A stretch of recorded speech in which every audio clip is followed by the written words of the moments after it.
here to check it out. All right, guys. Sorry if you were with us in that first video feed, but our technology petered out on us. I don't even know what happened. But I'm Dodie. This is my friend Ashley. We're in Telluride, Colorado, and we're here to talk about celebrating successes and our setbacks.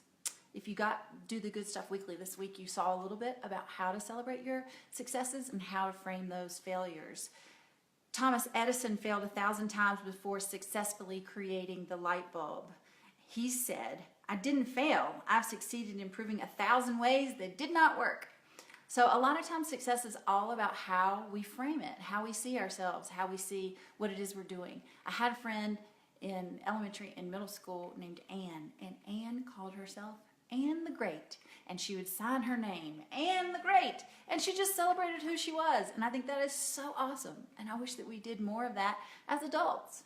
So, Anne the Great. We talked about goals about a month ago.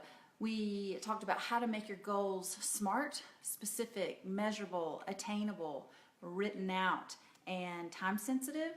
There's going to be a link below this video to that workout.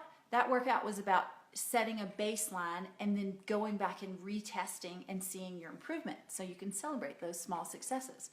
We're going to do that again and show you how to retest if you have those baseline numbers, or how to create that baseline test again if you were unable to do that a month ago. So you can go and retest it again a month from now. All right? So we're going to do 6 different movements. We are going to do those movements for a minute each, and then rest for 2 minutes between each movement.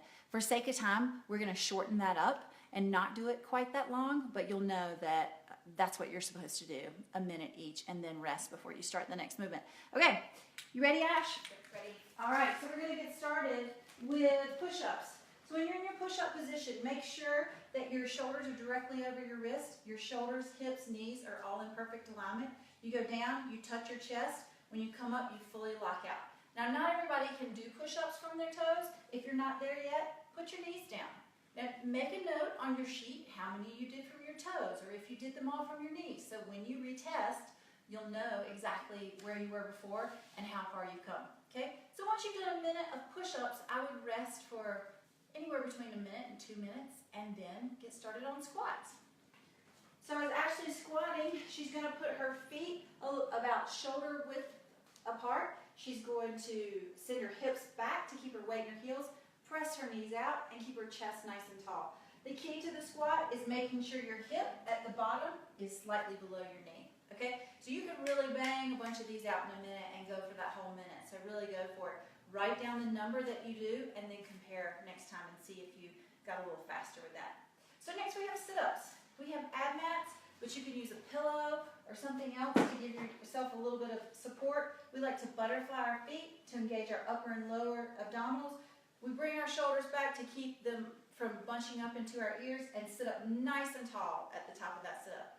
Sit-ups, again, another one you can bang out a ton of reps. So if you can keep moving that whole 60 seconds and compare your score next time, it would be hard to beat what you got the first time around. Okay. So give yourself a minute or 2 rest, and then we have burpees. Ashley's going to show you a couple different ways to do burpees. First, the more challenging way, chest to the floor, jump up and clap. So make sure you stand up all the way, jump and give a little clap over your head before you go back down. If that move is too challenging for you, then you're going to put your hands down, jump your feet back out and in without bringing your chest all the way down to the floor. If that's a little bit easier for you, then that might be the way you want to do it. But make sure you make a note on your sheet so you know next time to do the plank style burpee or to do the traditional burpee. Okay, give yourself a couple minutes. That one can really get your lungs going. So next we have step-ups. We're going to use a chair. I just encourage you that if this is a movement that you repeat, that you use the same height, because a higher height would obviously be more challenging. But Ashley's going to step all the way up, fully open her hips, and alternate her legs. If you do have like a park bench or something like that you're stepping onto, you could also consider jumping up and stepping down. But make sure you write down your score so that when you retest, you know exactly how much you've improved. Okay, and finally, finally, we have a plank hold. So it begins exactly the same as your push-up, with your shoulders directly over your wrist and your shoulders, hips, and knees all in perfect alignment. You want to really engage that core and tuck that in and squeeze it. Engage your quads, everything to really fire up that movement. If this traditional plank is too easy for you, you can raise a leg. And that might make your time you might not be able to go 5 straight minutes in a plank. Or you can even have somebody place a little weight on your back or sit on your back if you have a small child or something like that available. So this one, you're not doing for a minute, you're doing it as long as you can hold it. Okay, so then the next time, you're trying to hold it even longer than you held it this time.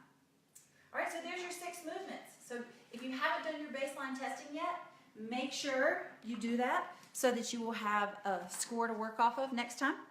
And write down those numbers. Pick your date to retest. Circle it on the calendar. Make sure you're doing all of those movements leading up so that you can set yourself up for success. And celebrate your accomplishments. Call yourself Ann the Great if your name is Ann. Join us next week. We'll have another HIIT video. We also have a library of yoga videos that you can go back and watch. And sign up for Do the Good Stuff Weekly if you hadn't yet. Follow us on Instagram. We've been posting tips of how to make your walk more challenging, or how to cut up your veggies at the beginning of the week to make a big ass salad, or to use them in other dishes like eggs or for snacks. And I think that's it. So before you do the good stuff, know you are the good stuff. We'll see you next time.